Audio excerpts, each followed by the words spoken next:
అందరికీ నమస్కారం.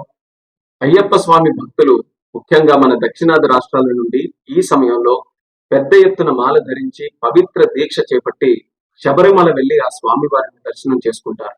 కిందటి సంవత్సరం కేంద్ర మంత్రిగా నేను బాధ్యతలు స్వీకరించిన తర్వాత విమానంలో ప్రయాణం చేసే అయ్యప్ప స్వామి భక్తుల సమస్యలు నా దృష్టికి వచ్చాయి. వెంటనే భక్తుల సౌకర్యార్థం మా సెక్యూరిటీ రూల్స్ లో మార్పులు చేసి విరుముడి నేరుగా తమతో పాటు తీసుకుని వెళ్లే విధానం, ఆ మార్పులు మేము తీసుకొని వచ్చాం.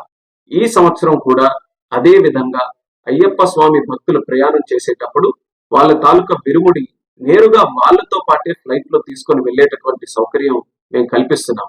ఇది తక్షణం ఈ రోజు నుండి జనవరి 20 తేదీ వరకు అమల్లో ఉంటుంది. అంటే మండలం నుంచి మకర విలక్కు కాలం వరకు కూడా ఈ సౌకర్యం అయ్యప్ప స్వామి భక్తుల్ని దృష్టిలో పెట్టుకొని కల్పించడం జరుగుతుంది. ఈ కూటమి ప్రభుత్వం దేశ ఆచార సాంప్రదాయాలకు, భక్తుల మనోభావాలకు అత్యంత ప్రాధాన్యతనిస్తుంది.